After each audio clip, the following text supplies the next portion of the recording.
بسم اللہ الرحمن الرحیم۔ سیرت ابن ہشام میں لکھا ہے کہ جب جناب رسول اللہ صلی اللہ علیہ وسلم نے مکہ مکرمہ میں عام تبلیغ شروع کی تو کفار مکہ اس کو روکنے کے لیے متحد ہو کر میدان عمل میں آ گئے۔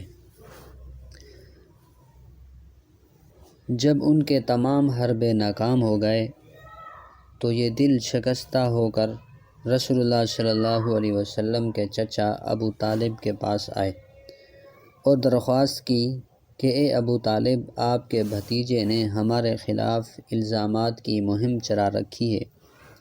ہمارے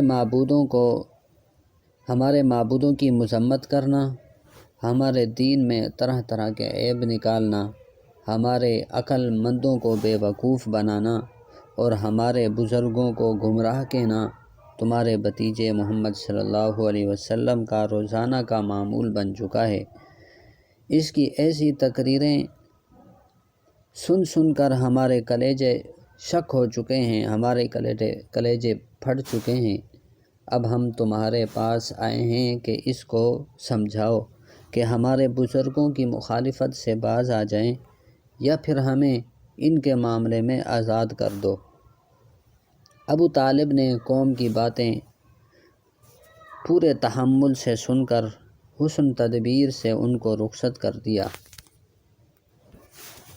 رسول اللہ صلی اللہ علیہ وسلم کی تبلیغی سرگرمیاں سدا جاری رہنے والی تھیں، وہ رہیں۔ آپ صلی اللہ علیہ وسلم لوگوں کو دعوت اللہ دیتے رہے۔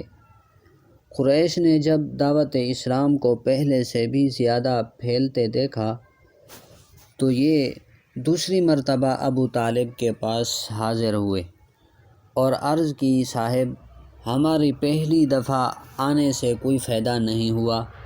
آپ کا بھتیجا اسی طرح اپنی سرگرمیاں جاری رکھے ہوئے ہیں۔ بخدا اب ہم مزید صبر نہیں کر سکتے۔ اے سردار ابو طالب، اگر آپ اپنے بھتیجے کو ان باتوں سے روک نہیں سکتے تو پھر ہماری اور تمہاری جنگ ہوگی، خواہ ہم برباد ہو جائیں یا آپ۔ یہ دھمکی دے کر یہ لوگ لوٹ گئے تو عم الرسول یعنی آپ صلی اللہ علیہ وسلم کے چچا ابو طالب سر پکڑ کر بیٹھ گئے کہ اب کیا ہوگا؟ یہ لوگ میرے یتیم بھتیجے کے خلاف کیا سوچ رہے ہیں؟ قریش کا یہ وفد جب لوٹا تو ابو طالب نے رسول اللہ صلی اللہ علیہ وسلم کو بلا کر قریش کی ساری گفتگو سے آگاہ کیا اور پھر کہا کہ اے بھتیجے، بہت نازک وقت سر پر آ گیا ہے، خدا را مجھ پر اور اپنی جان پر رحم کرو اور مجھ پر ایسا بوجھ نہ ڈالو کہ جسے میں برداشت نہ کر سکوں۔ جب ابو طالب اپنی بات کہہ چکے تو رسول اللہ صلی اللہ علیہ وسلم نے فرمایا، چچا جان، میں خدائے بزرگ و برتر کی قسم کھا کر کہتا ہوں کہ اگر یہ لوگ میرے دائیں ہاتھ پر سورج اور بائیں ہاتھ پر چاند بھی رکھ دیں اور شرط یہ ہو کہ میں توحید کا پرچار کرنا ترک کر دوں، چھوڑ دوں، تو مجھ سے ایسا ہرگز نہ ہوگا، یہاں تک کہ اللہ تعالیٰ خود اسے غلبہ عطا فرمائے یا میں مر جاؤں۔ راوی کا بیان ہے کہ اس کے بعد رسول اکرم صلی اللہ علیہ وسلم کی آنکھوں میں آنسو بھر آئے اور رحمت للعالمین صلی اللہ علیہ وسلم چچا کے پاس سے اٹھ کھڑے ہوئے، اور نبی کریم صلی اللہ علیہ وسلم کی آنکھوں میں آنسو کا آنا اور آپ صلی اللہ علیہ وسلم کا یوں اٹھ کھڑے ہونا ابو طالب کے لیے بہت غم کا باعث بن گیا۔ آپ صلی اللہ علیہ وسلم کے چچا ابو طالب نے آپ صلی اللہ علیہ وسلم کا یہ منظر دیکھ کر دل پکڑ کر بیٹھ گئے۔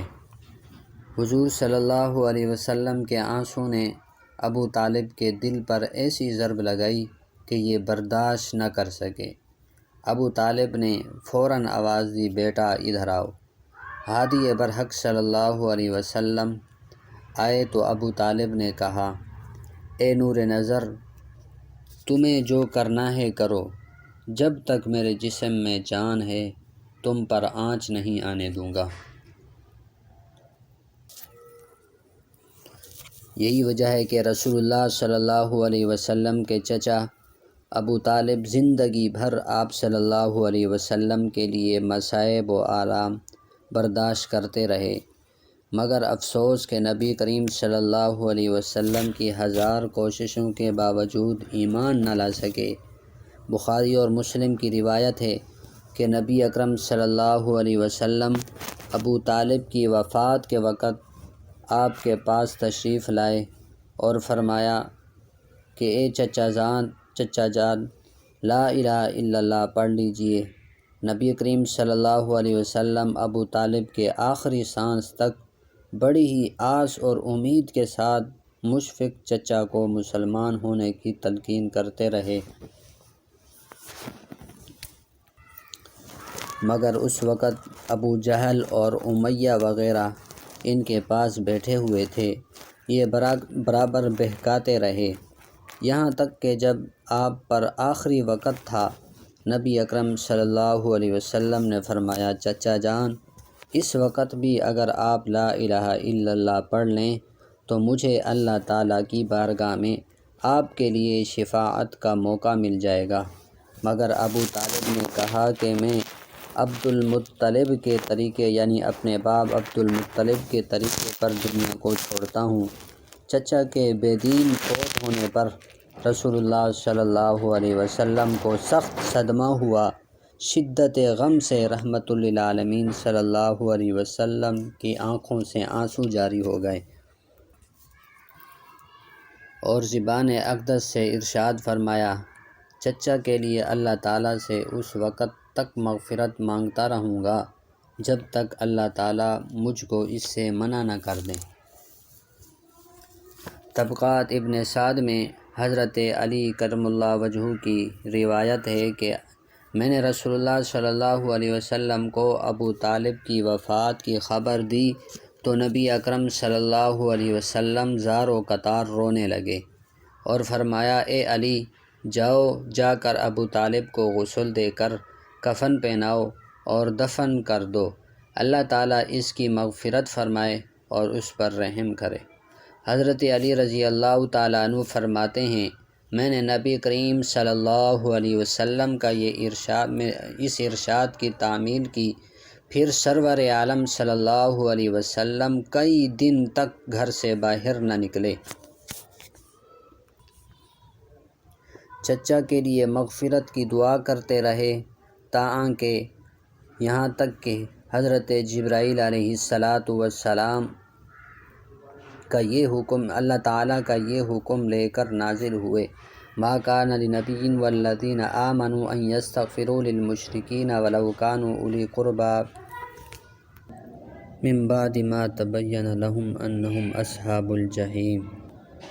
بعض معتبر مفسرین نے اس آیت کے نزول کا سبب بعض دوسرے واقعات کو بھی بتایا ہے۔